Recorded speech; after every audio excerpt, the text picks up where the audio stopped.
Good morning and good afternoon. Welcome to another episode of Before Coffee. It's the beginning of July. The summer is going, and I think tensions are getting hot in the world today. Good morning. Oh man, maybe getting some kind of normal schedule now. I don't know. I'm not awake yet. Let me see here. That's fine. I'm going to the bathroom. When I say run, I'm getting there. I am ready with my story. Alright. Let's see what we got. Okay, let's talk about ticks. Alright. Got my 3 stories.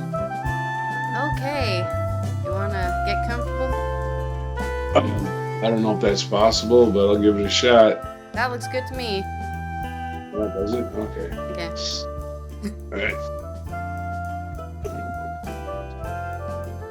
Sit on a pillow. Yeah. Alright, man. Ready? Go. Okay.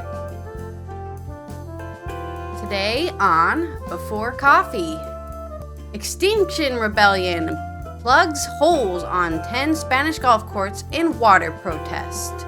Why some Americans are not celebrating July 4th. France protest ease as Macron prepares to meet leaders of parliament. And we talk about ticks. Ukrainian writer Victoria Amelina dies after being wounded in Kramatorsk strike. And we talk about our hot planet today on July 3rd, 2023 edition of Before Coffee.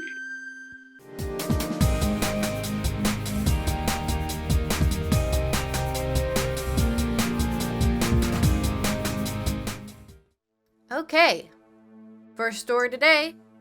Climate activists in Spain have filled holes on 10 golf courses to draw attention to huge amounts of water in the elitist leisure pursuit uses as a nationwide drought. The water elitist leisure pursuits uses as the nationwide drought continues in the first heat wave of the year. This is from Sam Jones in Madrid. Members of Extinction Rebellion XR revealed their latest direct action campaign in a video released on Sunday, saying they had targeted courses in locations including Madrid, Barcelona, Valencia, the Basque Country, Nevada, and Ibiza. Footage showed activists plugging holes with soil and planting seedlings alongside the signs that read, "Drought Alert, Golf Course Closed for Climate Justice." In a statement, XR said it had carried out the action to denounce the wasting of water by golf in the midst of one of the worst droughts in history. It said golf courses in Spain use more water than the cities of Madrid and Barcelona combined, with each hole requiring more than 100,000 liters of water a day to maintain the greens. "We cannot allow this kind of elitist leisure pursuit to continue," the statement said. "Spain is drying up, and the rural world is suffering losses running into the millions because of the lack of water for crops. All because of an entertainment enjoyed by scarcely 0.6% of the population. Rich people and their leisure activities that gobble up essential resources are a luxury we cannot afford." While all of Spain has been in a drought since January 2022, some parts of the country are more gravely affected by the lack of rain than others. Authorities in Catalonia, which had been in drought for more than 3 years, have introduced laws including a 40% reduction in water to be used for agriculture, a 50% reduction in industrial uses, and a cut in the average daily supply per inhabitant from 250 liters to 230 liters. In May, the Spanish government approved a €2.2 billion plan to help farmers and consumers cope with the drought, which has been exacerbated by the hottest and driest April on record. Spain is a country that is used to periods of drought, but there's no doubt that a consequence of climate change we were experiencing. "We're seeing far more frequent and intense events and phenomena," said the Environment Minister, Teresa Ribera. We need to prepare for that by taking advantage of all the technical capacity that Spain has acquired and developed over many years. We need to deal with episodes such as the present one, and that requires planning. Structural measures also, obviously, short-term and immediate help plans. Yes, for anyone not in the clue, we are currently in the climate change. It's not happening tomorrow. It didn't happen 2 years. I mean, I guess maybe it did happen 2 years ago. But we're in it, right? It's not happening in 10 years. It's starting now. We've been in it now. Get ready to start changing your lifestyles. No more golfing. We can't. I mean, it is a waste of water. It's just people in a field. You can do that on fake grass. You don't need real grass. I'm just saying. Is it nicer to be real grass? Yeah, but don't worry. Just wait until you get too much rain, and it'll be an opposite problem. Because that'll happen too, and then I'll say, well, it's too much rain. So whatever, it'll be extreme weather, whether you like it or not. I would say don't give up anything, because we're just basically doomed. You know, it's over. It's just over. You're just devil may care, who cares? Just do whatever you want. Okay, well that is what the rich people are doing, to be fair. The billionaires are just going, well, if the world's ending, I might as well get all my fun out while I can. Not necessarily. It's not necessarily what I'm saying. I'm just saying it's over. All right. I'm just saying, well, I'll give up golf, but what do I got, 10 years? I'm not going to give up golf. Anyway. I was at the story. That's it for me.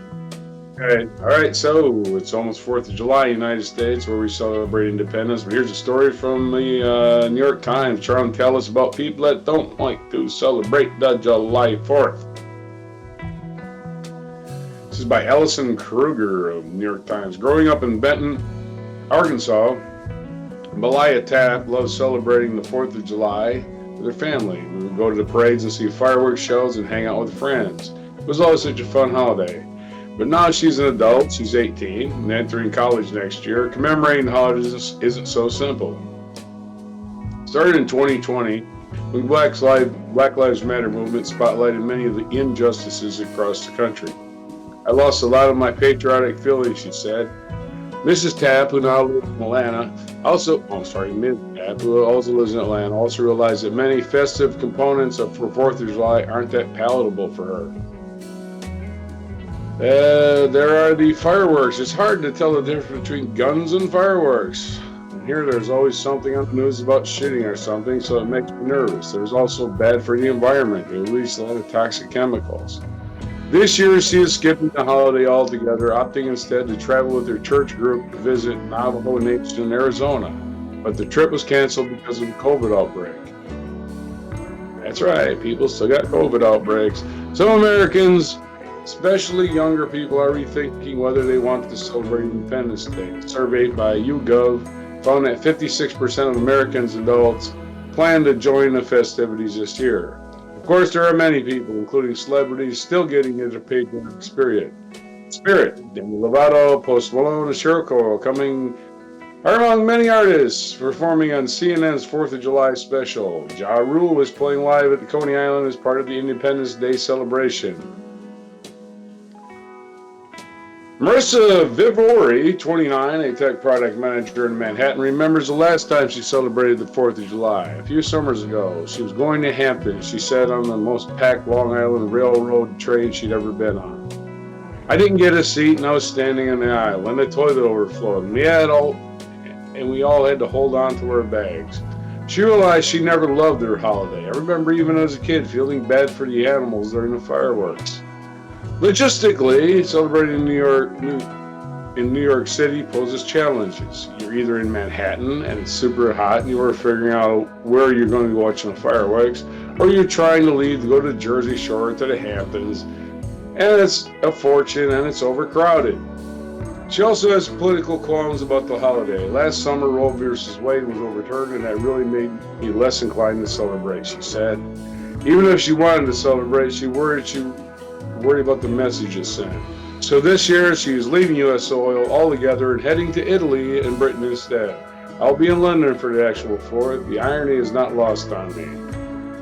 Alison Bartella, 30, a publicist in Brooklyn, is also finally saying no to a holiday she never loved. I feel like it's kind of New Year's Eve of summer. Expectations are high and they're usually not met. The food is always sitting out in the sun and it's hot. You're getting scared by the random fireworks in the street. It just doesn't turn out how you want it to be.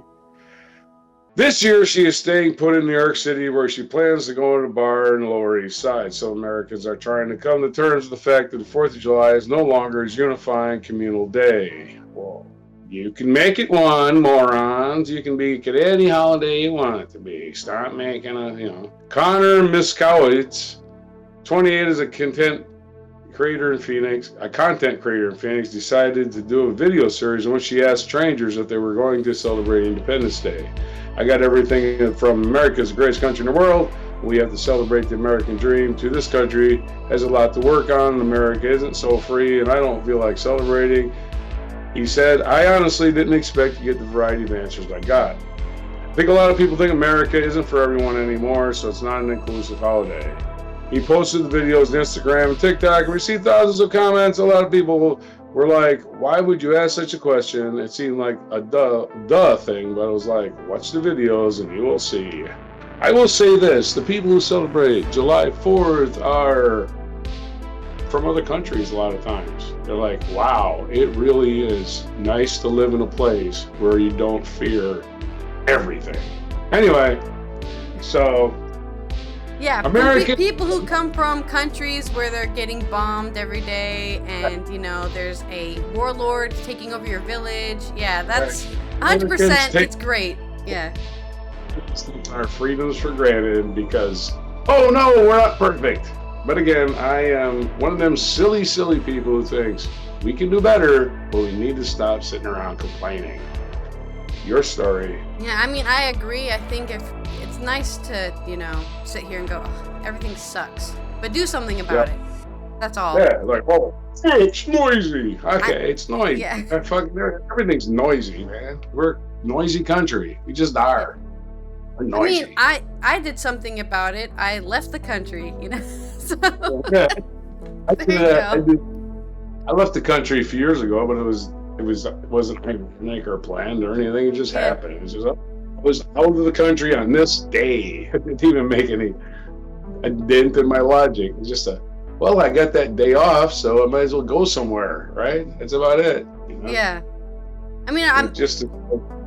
But I get their sentiment that they just don't feel the patriotism anymore. I never felt the patriotism. I think I stopped standing up for the Pledge of Allegiance when I was 10. I was like, wait, why am I even doing this? I don't even understand why I'm doing this, so I stopped.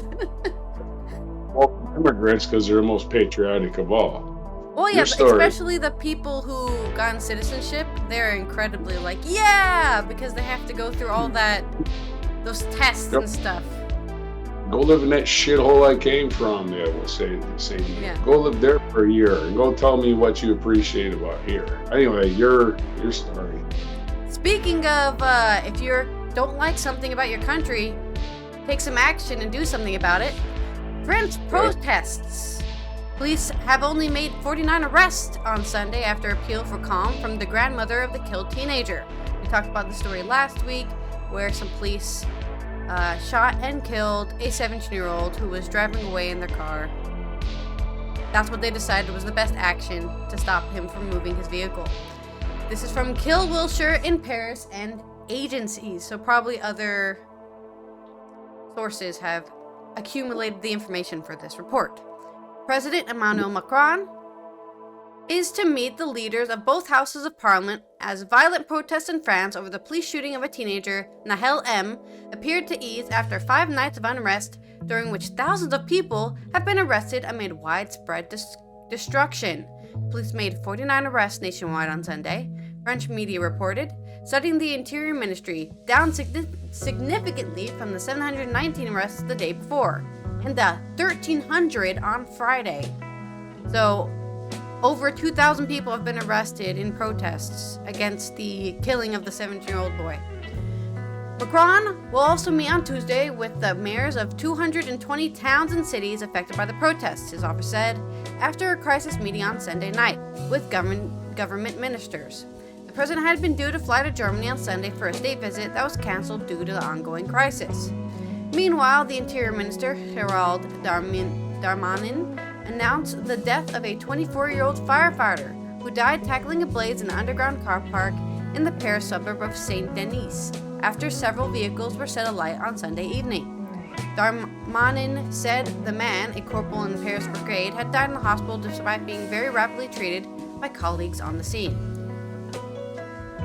The ebbing violence follows an appeal for calm from the grandmother of Nahil, the 17-year-old killed on Tuesday during a police traffic stop in Paris suburb. "Stop rioting, stop destroying," the grandmother said, named Nadia, told the BFM-TV. "I say this to those who are rioting: do not smash windows, attack schools and buses. Stop. It's mothers who take those buses." The rioters, mostly minors, were using Nahil's excuse, she said. "We want things to calm down." Her grandson, identified by only his first name, was buried on Saturday. On Sunday, politicians condemned an attack on Saturday night in which rioters rammed a burning car into the home of Vincent Jabern. The Jabern, probably because he's French. The mayor of La Haye-les-Roses, 9 miles south of Paris, at about 1:30 a.m., while his family were asleep. Jean Brun was at the town hall at the time, but his wife and one of his 2 children, aged 5 and 7, were injured as they fled. Jean Brun's wife sustained a broken leg. Last night was a new milestone in horror and disgrace, the mayor from the conservative Les Republicans party tweeted, condemning an act of unspeakable cowardice. Jean Brun told French television on Monday, "My wife fled into the garden with our 2 children. We have to imagine the scene in complete darkness, with only a light from the 5 flares the rioters had." The mayor said his wife had been worried about the possibility of their home being targeted and had suggested putting a ladder at the bottom of the garden to scale the wall. Wow. And what did Jean Brun, can I get some background on this guy? Did he do something? Did he say something like African immigrants will never be French citizens or something? Like, I'm just saying, that is a sentiment in France, which is why this is such a big deal. This isn't just, okay, a 17-year-old guy was killed, but also these are what people are going to call 4th to 5th generation immigrants, which I would like to call French people, right? But the fact that people are calling them 4th to 5th generation immigrants, right, is a heavy signifier that they will never be seen as French people. How long do you have to live in France? How many generations before you're French? You speak French, you've never been to Africa, you don't even know any African languages, but you're still not French. It's crazy to me. If you spoke Russian, I think Putin would just come and repatriate you. Yeah, exactly, right? They should be happy about that.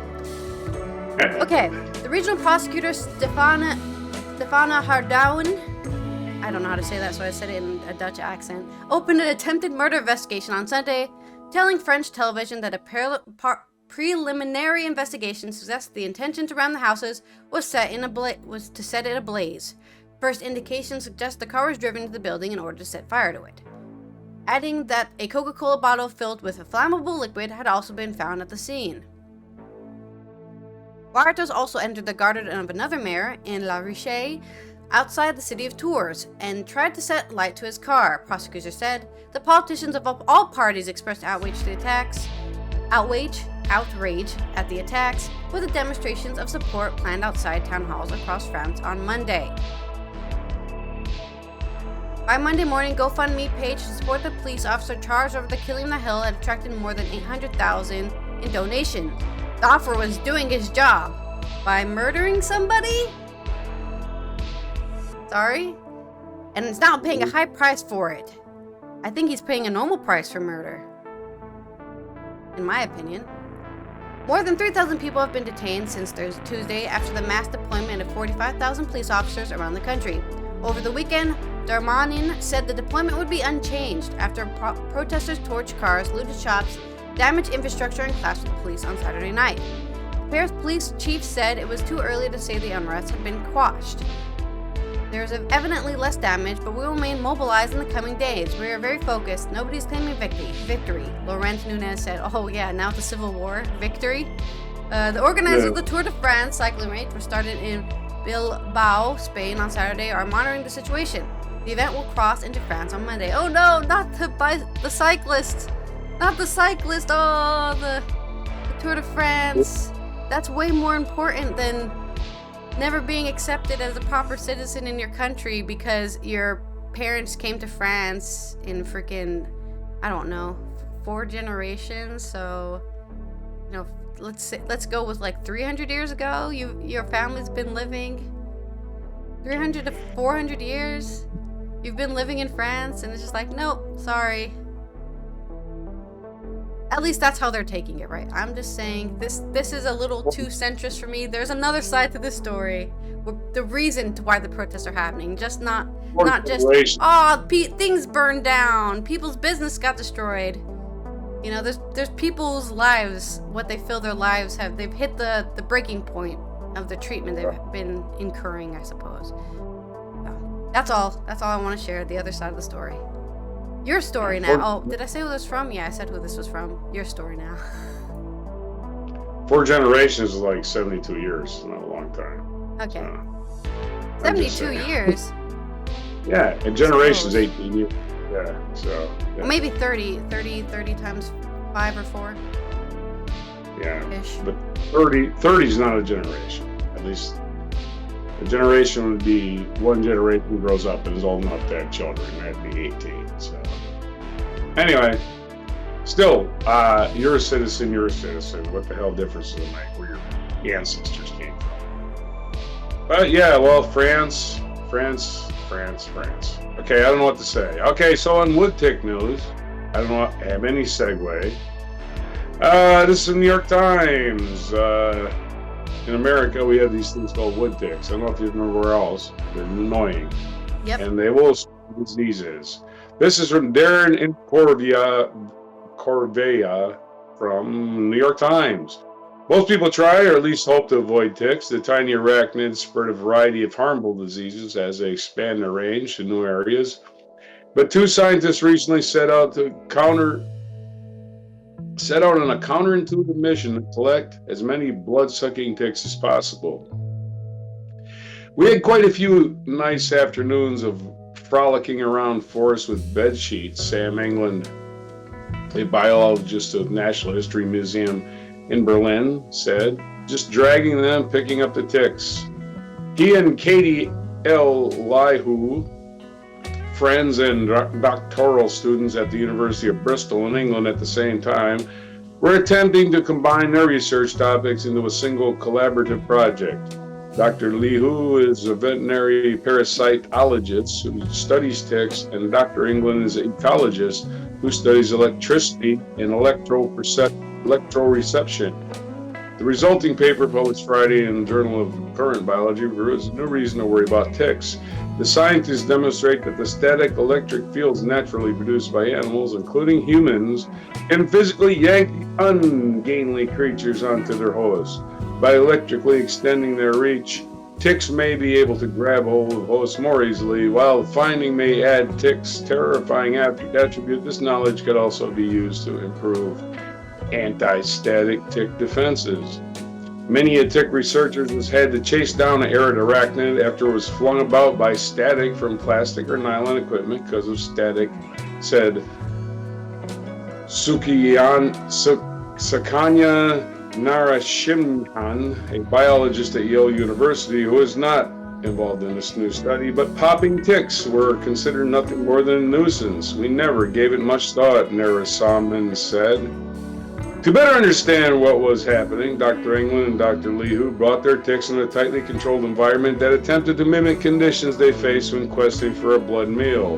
When a tick looks to feed, it stands atop a plant that is grounded, which means its electrical charge is dissipating down into earth. To stimulate its condition, the sticks were placed in a grounding plate. The researchers then passed an electrode, which is charged to 7,500 volts, 3 millimeters over the ticks. The voltage is similar, even lower, than the typical mammal's electric field. The ticks were invariably pulled upward against the gravity into the electrode. Holding the parasites close to a similarly charged rabbit's foot produced the same flying tick phenomenon.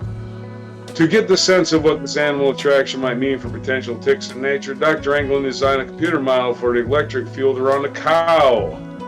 The geometry of a cow is very complicated, Dr. England said.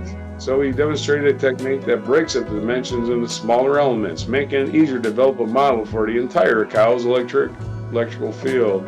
This model revealed that the static charge of a passing bovine could exert considerable attractive force on a tick searching for food atop a blade of grass a few millimeters away. Another experiment testing the maximum force required to detect ticks found that 30 kilovolt surface charge, which is extreme but theoretically possible in humans, could vacuum up ticks as far as several centimeters away. Ticks could be attracted to electrical fields because they themselves are accumulating static charge as they crawl through the world. As if that's the case, you would expect them to be attracted to fields of opposite charge but repel by fields of the same charge.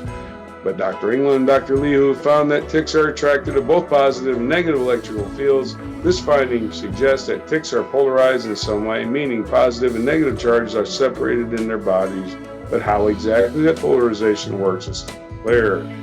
Dr. Narasimhan said the results were super interesting, but she cautioned that we can't say for sure whether static electricity plays a role in tick life cycle until it's been converted with live hosts outside the lab. Dr. England agrees, suggesting a future experiment with some sheep go through a car wash of anti-static spray, while others would be quite a funny idea. But he also added he'd be very surprised if it doesn't happen in nature.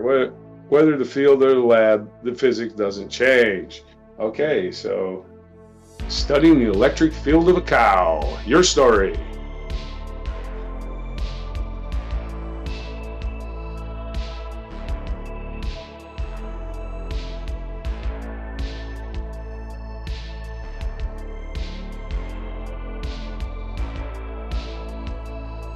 Sorry, I'm not outputting audio. I remember when I was longboarding and there's really tall grass, and Robert had the gall to say, hey, there's no ticks in the Netherlands, at least not on this side of the country. And I'm like, you're insane if you think you can just get rid of all ticks in the entire region of an area. Just because I don't know how. I don't even think they have natural predators, right? Because America has like the possum that eats ticks, but I have no idea what the natural predator to ticks here would be. So I'm not saying he's wrong, but I don't think that's entirely accurate to say there's no ticks in an entire region of a country. To sad news here from Emma Graham Harrison. Ukrainian writer Victoria Amelia dies after being wounded in Kramatorsk strike. The award-winning Ukrainian novelist, essayist, and war crimes researcher Victoria Amelina, who was wounded last week in a Russian missile strike on a restaurant, has died from her injuries. Tributes to both Amelina's activism and her writing poured in from across the world of literature and politics. After PEN Ukraine announced she had died in the hospital in Dnipro, surrounded by friends and family. Amelina, 37, won the Joseph Conrad Literary Prize in 2021 for works including Dom's Dream Kingdom, and had been nominated for other major awards including the European Union Prize for Literature. She largely set aside her writing after a full-scale Russian invasion of 2022 to focus on documenting war crimes and working with children on or near the front line. Victoria Amelia was one of the kindest and most charitable Ukrainian writers who did much more for others than herself, said the novelist Andrei Kurkov on Twitter. He founded 2 literary festivals in New York, Donbass and in Kramatorsk, where her life was stopped by a Russian missile. Her work included unearthing the diary of Vladimir Vakulenko, a fellow writer who was illegally detained and killed by Russian soldiers in the city of Izium in early 2022. The diary, which was buried in his garden, serves as a real-time document of Russian atrocities. Human rights groups say the attack that killed Amelina on a popular restaurant crowded with civilians in eastern Kramatorsk was also a war crime. 13 people died and more than 60 were injured. Yes, everyone knows restaurants are a danger to your war effort. The writer was traveling with Colombian journalists and writers to document war crimes and build support for Ukraine in the global south. She was acutely aware of the risk she was taking. Her work forced her into frequent, close inspection of destructive power of Russian weapons. We are, you could say, obsessed about our freedom, and we're ready to die for it. Russians cannot forgive us for that, she said 7 months before. She also warned that an invading army that denied Ukraine's right to exist would target artists and writers. There was a bleak historic precedent in the executed Renaissance generation of intellectuals killed in the Soviet Union a century ago. Now there is a real threat that Russians will successfully execute another generation of Ukrainian culture, this time by missiles and bombs, she wrote in a precedent article. A foreword she wrote for Vukalenko's diary places his death in the context of those earlier killings. Amelina put her commitment to her country and its most vulnerable people ahead of her personal safety, training to gather evidence of war crimes that could be used in future prosecutions. She also built networks with foreign journalists and intellectuals to raise support for Ukraine internationally. Before her death, she had been working on a nonfiction book about Ukrainian women's experience of the invasion, looking at women, looking at War and Justice Diary, which will be published in English together with Dom Dreams Kingdom. She had been awarded a Columbia University fellowship in Paris and planned to move there in autumn with her 12-year-old boy. It's always like that, isn't it? But just a few more months and I'll be in Paris. Born in the western Ukrainian city of Lviv in 1986, Amelina spent time in Canada with her father as a child. She studied computer science at university and spent a decade working in the tech industry before publishing her first novel in 2015 and building a career in literature. Her work always mixed the political and the artistic. In 2021, she founded a literary festival in New York, Donetsk, a small town that since 2014 had been near the front line. It was a typical example of her playful spirit. Yes, there's a place called New York in Ukraine, by the way. In case anyone's getting confused, there's a place called New York in Ukraine. It was a typical example of her playful spirit, eye for capturing attention, and commitment to celebrating and supporting Ukrainian defiance and grassroots culture. When I founded New York Literature Festival in a small village called New York in Donbass, I was, of course, being ironic. After all, irony is what makes literature great. Self-irony made the village of New York a fantastic place. Russians have no self-irony. They are serious about themselves, she wrote on Twitter, after Russian forces bombed the festival site. But Ukrainians will survive, laugh and make literary festivals, not war, in all possible New Yorks. I promise. PEN Ukraine promised to keep those festivals going. For us, Victoria's friends and colleagues, it is very important the cultural initiatives set up by her could last. Very soon we will share with you information about the ways you can support her life's work. So, very sad, very tragic, but also, in a way, she has made a permanent change to Ukrainian history because, sadly, when people die, you don't want to let go of the things left behind. So, in a way, that's a positive note to the loss. On to your story. Okay, and short but sweet heat news, I hope.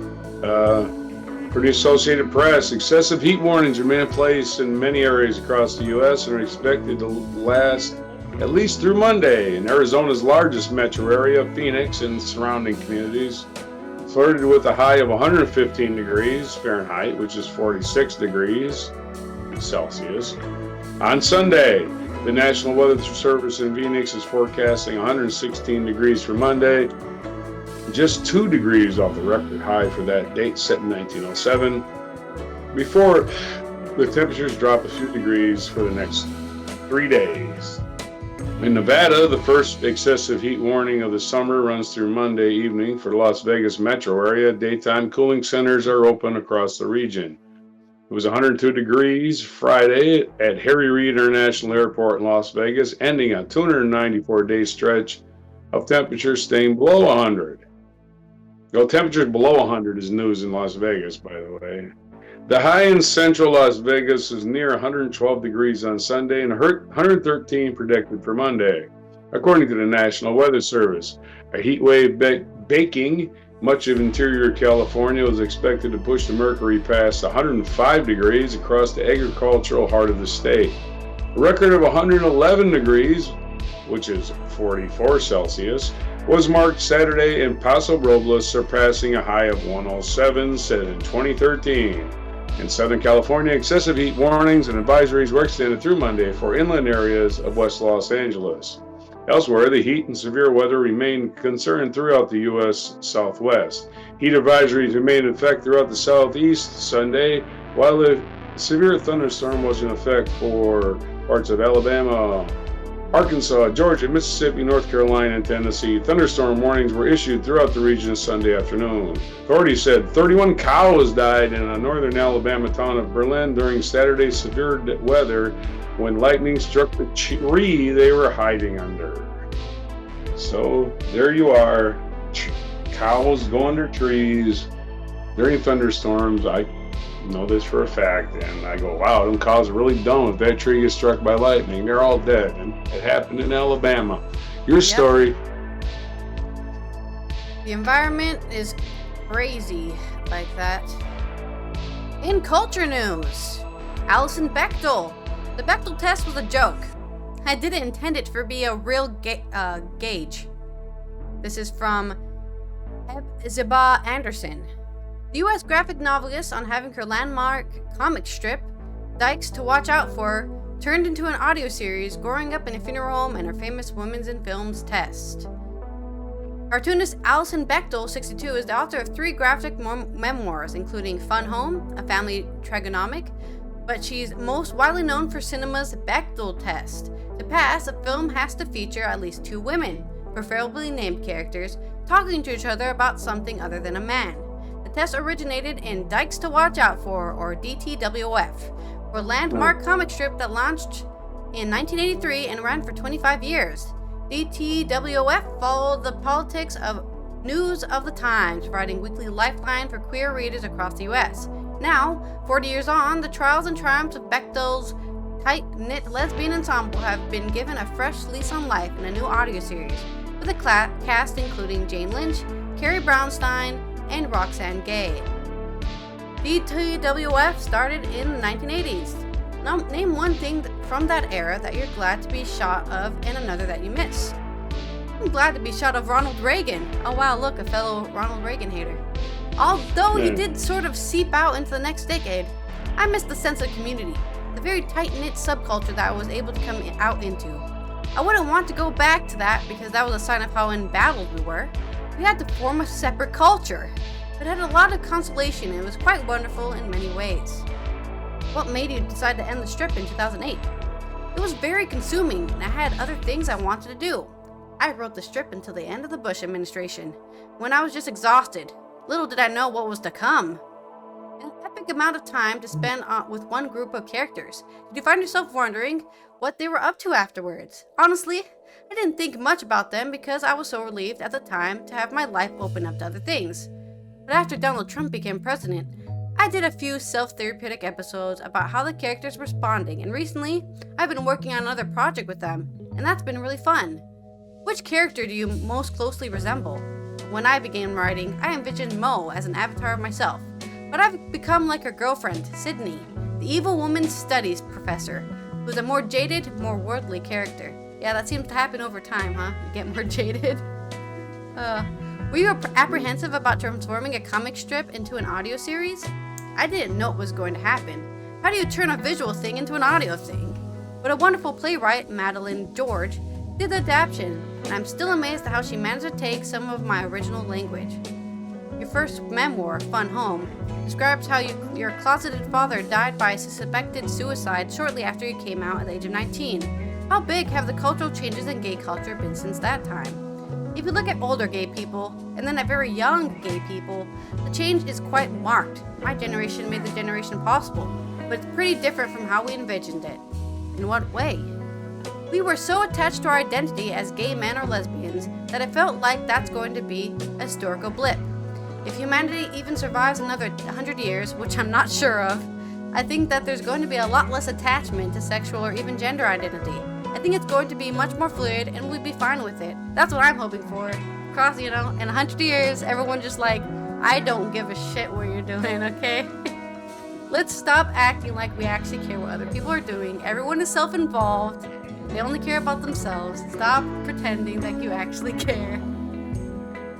Have you ever considered switching pronouns? I understand why people want to use they.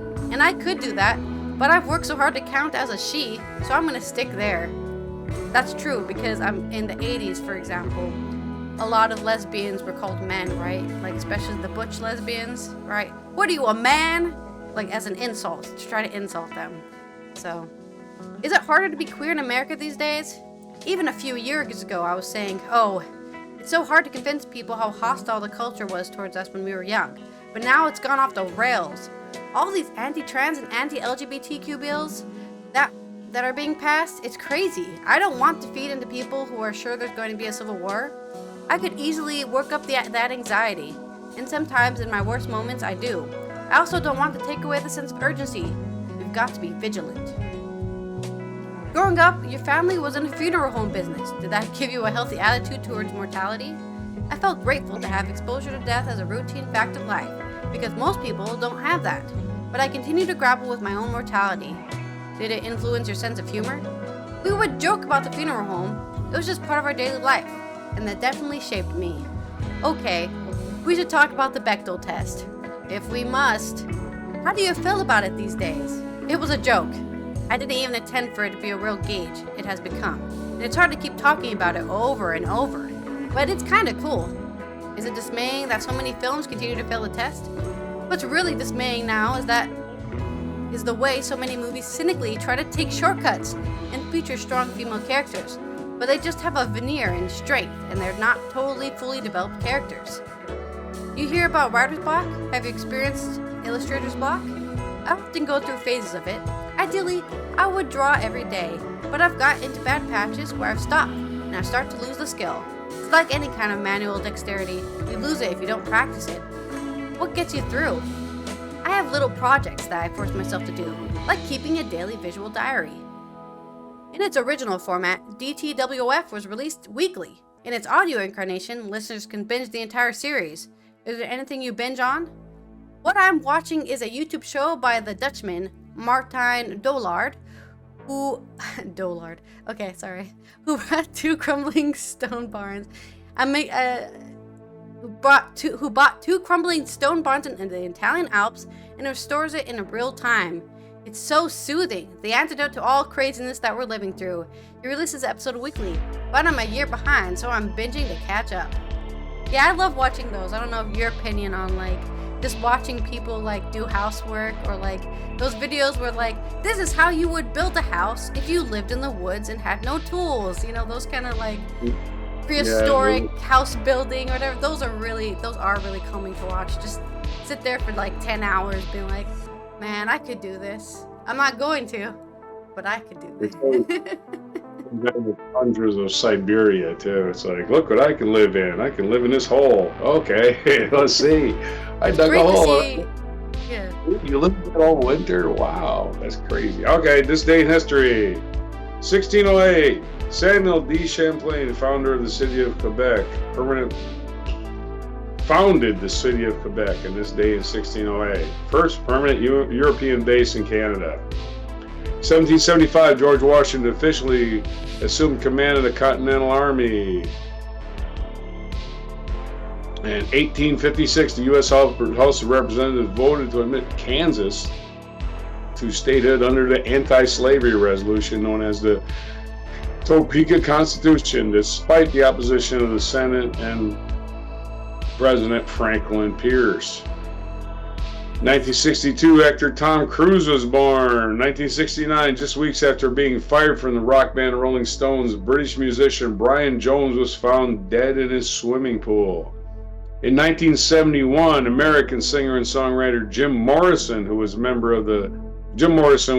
was found dead in Paris at the age of 27 on this day in 1971. We don't have to tell you who Jim Morrison is, do we? Jim Morrison of the Doors. Okay. 1976, Israeli commando squad led by Don Shomron launched a rescue of hostages held by airplane hijackers in Entebbe, Uganda. In 1985, the comedy Back to the Future was released. In 2013, following a massive demonstrations against his rule, Egyptian President Mohamed Morsi was removed from office by military action. And it featured Featured event today, the Battle of Gettysburg ended on this day. Following 3 days of intense fighting, casualties numbered more than 50,000. The Battle of Gettysburg ended this day in 1863 with the victory of the Union forces and was seen as a turning point in American Civil War. Featured biography, let's see, born on this day, July 3rd, 1854, in Valdy, Bohemia, was Leos Jansenek, Czech composer. Also born this day, 1987, Sebastian Vettel, German race car driver. 1971, Julian Assange, Australian computer programmer and fugitive. 1970, Audra McDonald, American actress and singer, covered Tom Cruise. Not a lot of famous people born today. George Sanders, Russian-born British actor. So there's a very undistinguished list of people I haven't heard of, other than Tom Cruise. Okay, and what day is it today? July 3rd? Oh my lord, it is National Chocolate Wafer Day. Chocolate wafers. National Fried Clam Day. Have you ever thought about fried? It is the day to do it. I've never had a fried clam. National Compliment Your Mirror Day. Compliment your mirror? Nice mirror. No cracks. I think it's that body positive thing or mental positive thing where you look at the mirror and say, you can do this today. You've got this. You're the greatest. And then the whole day you're like, yeah, woohoo. Yeah, right. That mirror said so. International Plastic Bag Free Day. International Plastic Bag Free Day. Maybe you think about a better name than that. National Eat Your Beans Day. Eat your beans and your chocolate wafers and look in the mirror and your fried clams. And it's International Drop a Rock Day. That's the one where you leave a, it sounds like a gross thing, but it sounds like a euphemism, yeah. The little rocks with messages on them everywhere, you know. Oh, okay. You know. Okay, so that's it. Okay, well, this has been Allison here from the Netherlands. I'm gonna go buy some chocolate wafers, learn how to fry some clams, and tell myself I'm the best in the mirror later. We will see you on Tuesday for more updates on any news we said today in the last few weeks.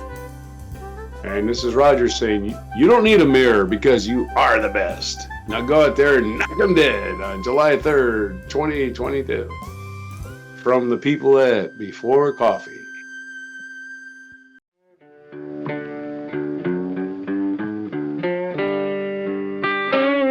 Be sure to hit the like, subscribe, and notify buttons, and follow our other channels, Toxic Alley, History of Gravy, and Scratchy Old Records.